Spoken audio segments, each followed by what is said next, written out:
and they've put a lot of work into it. Donnie, how'd the first game go? Yeah, I mean, it's the first time we've had any female tackle comp at all in Ellenbrook. There's been a few sort of across Western Australia, different teams, but it's the first time Ellenbrook's had a team. They did fantastically well. I mean, they took on the Willagee Bears. They ran out winners 66 points to 8. That is a smashing, eh? Oh, it was pretty convincing, and that was all live streamed, so I wasn't able to get down to the game, but was able to sit down and in the comfort of my lounge room and watch the game on YouTube the next day, and they were really impressive. They got some slick footballers out there, and Jaya Turner actually scored 2 tries in the under-17s game, backed up, played in the women's game and scored a hat-trick in that as well.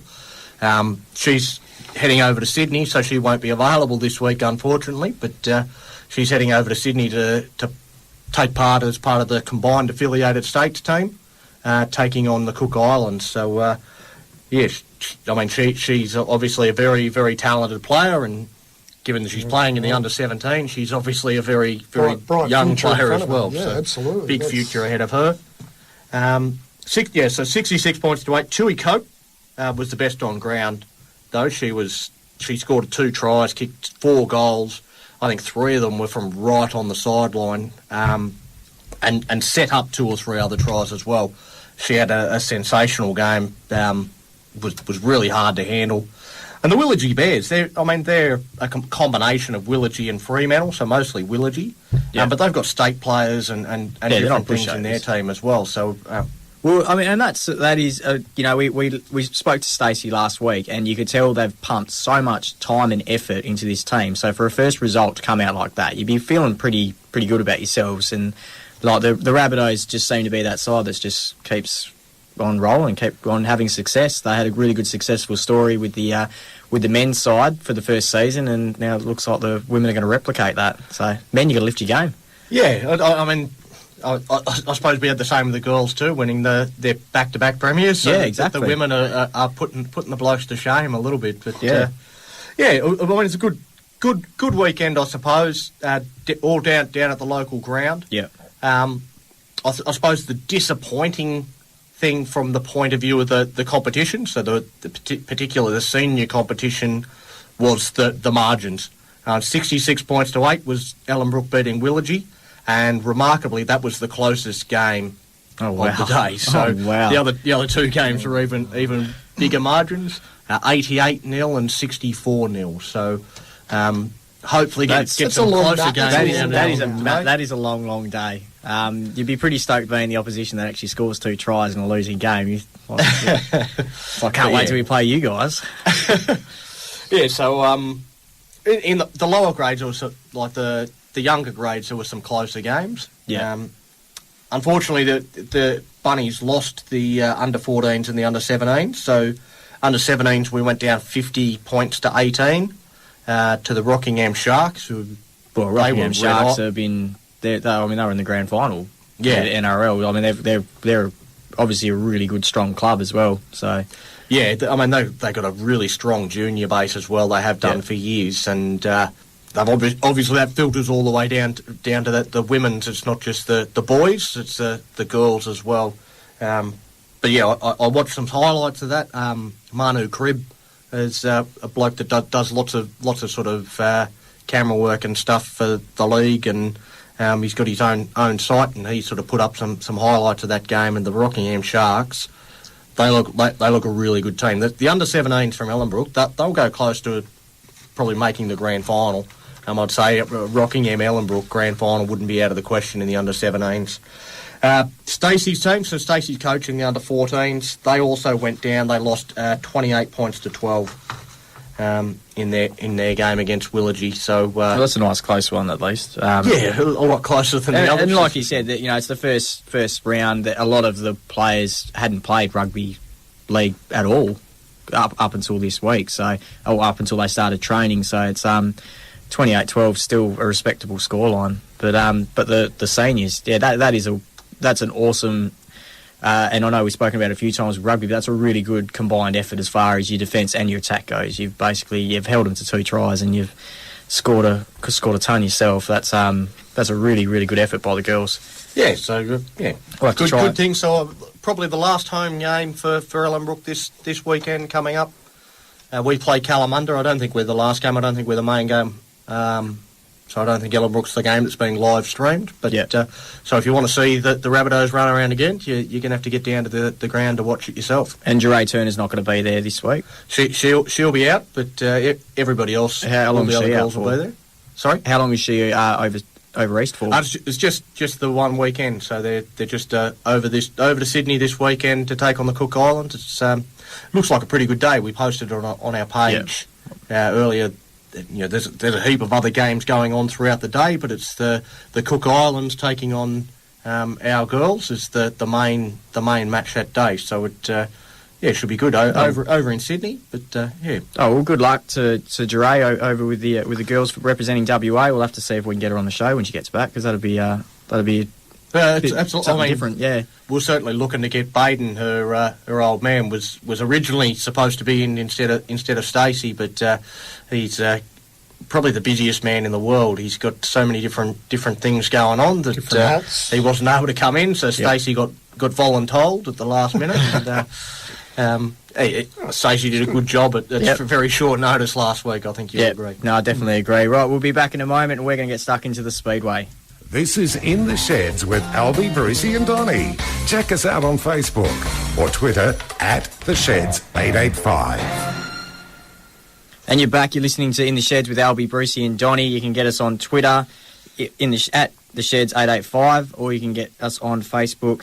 Now, we've got some results. So it's the final meet for the Ellenbrook Speedway.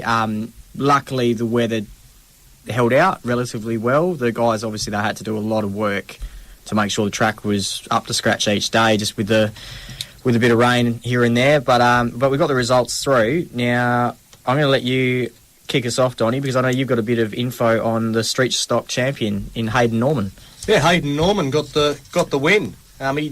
He did it the hard way. He didn't start from the front of the grid and lead from start to finish, but so during the qualifying he didn't have the best of times. And that saw him start from the fourth row of the grid, so he's a fair way back. He seemed, as soon as the green light went, he seemed to hit the accelerator straight away, and by lap 3, so as early as lap 3, he took the lead, and he didn't get headed from there.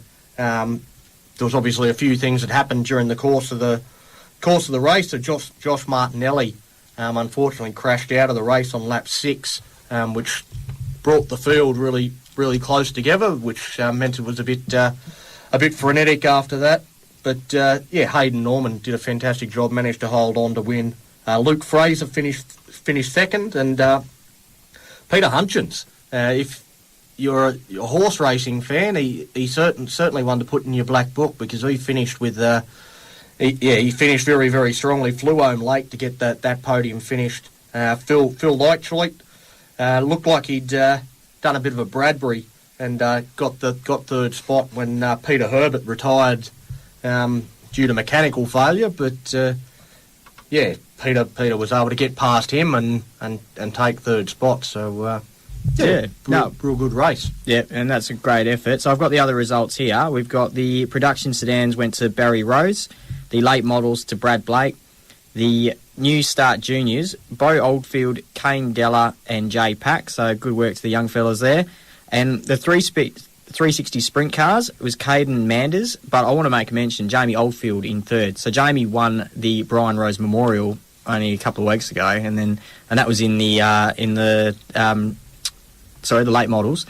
And he's come out in the 360 sprint and come in third. So it's he's not too bad around the track there. It's almost king of the track, you'd say. He's a hell of a steerer, that's for sure. Yeah, no, he definitely knows how to handle his car. Now, you mentioned the Black Book and the horse racing, and I'd be remiss if I didn't mention. Now, I made mention to a few people that we needed a horse that we needed to get on. Did we get on it, but? I did get on it. Oh, Mr. Albie. He'd never won a race. He'd been in about 20 races, never won one. But because of his name, I was like, no, I feel that there's a connection. There's something happening here. So I got on him, he got up, he got the win. One of the girls at work jumped on it as well. She's like, "Wait, you didn't tell me you hadn't won a race before." I was like... So tell me Did about... you get a cut? Sorry? Well, I did The after. girl at work. I'll be hitting her up for it, don't you worry about it, yeah. All right, so we're going to have to get around Mr. Albie. So Yeah, I've got a black book notification on him now, so he tells me every time he. So Mr. Albie, we expect some sponsorship West endorsement Australian details. Mate, my research went as far as saying what his name is. Mr. Albie. Yeah, he's done. T.O. He's from Ellenbrook, mate. Yeah, that's it, mate. He's an Ellenbrook. Ellenbrook's own. Yeah. I know one of my friends knew who the jockey was, so she's like, he'll do It was good. meant to be. Yeah, so it was all good. Anyway, we're going to get into the controversy corner, and I thought, we've come to start doing a segment over the last couple of weeks by accident. It kind of came around by accident, of a favourite of ours, Dr. James Wright. And for those that haven't heard Dr. James, it's probably a really suitable thing to start with before we get into the controversy corner. So we'll be back in a moment. You're going to listen to some medical advice from the good doctor himself, James Wright. Hi there, this is Dr. James Wright. My topic today is about the irregular heart. The question says, I have an irregular heartbeat, and the doctor suggests a radio frequency ablation. What's this all about? Now, it means the heart doctor will locate the spot in the heart which suddenly emits irregular impulses, leading to the irregularity. When pinpointed by an electrode, it is then zapped, permanently removing the source of trouble. Results are rather spectacular. Drugs may then be avoided. Talk to your GP and heart specialist, now widely done in Australia, where incidentally this technique originated. For more details, visit my website, docwright.com.au. Have a great day. I'm the Merry Medic, Dr. James Wright. It's time the boys got serious. Strap yourself in for Controversy Corner. I'm actually disappointed. That's disappointingly The doctors uncontroversial from just- The doctors let us down, I think. There were for anyone who was actually listening the first time. He's talking about hairy palms and playing the devil's clarinet, and we were like, "This is fantastic. This needs to be on our show." And since then, it's just been disappointing. Like, he's given us advice for burping and heart murmurs. We don't care about that stuff. We want to hear more stuff about the hairy palms. Come on. Well. It's okay. The doctor will be back. Yeah. He's got time. Yeah, there's about 8 segments there, so I reckon we'll find another golden Moment nugget, mate. There'll be another the good golden doctor. nugget in the coal that will just erupt, and we won't be able to talk for about another minute or two. Okay, so there's been a bit of controversy in the cricket. The man-cad. Yeah, the man-cad. The man-cad. And from none other than one of the sons of our favourite sons, the great Mervyn Hughes. Tim Hughes. Tim Hughes is his son's name. He's the apple hasn't fallen too far from the tree. He's playing 3rd grade in Victoria. We discussed this the other day in our planning about whether or not the man-cad is actually something that you should do or you shouldn't do, or, it's like a batsman, did he nick it? Is he a walker? Isn't he a walker? Is he a bastard if he doesn't walk? Yeah. The man-cad, if the guy's out of his crease, hey, guess what? You're out. There's no rule that says you can't run him out. I've never understood the controversy around the man-cad, to be quite honest. I mean, if you as a batsman are leaving the crease before the bowlers release the ball, then as far as I'm concerned, you're cheating. You're getting a head start. He's not cheating. He's allowed to do it. He's allowed to fair do enough. it. But I'm allowed to run you out too. That's it. But apparently that's frowned upon. You're not in supposed the to spirit, give them a warning. Yep. So I'm trying to bowl a ball at the other guy's head and take it clean off if possible. But I have to give the guy who's trying to get an advantage by running 3/4 of the way down the pitch, I've got to give him a warning before I run him out.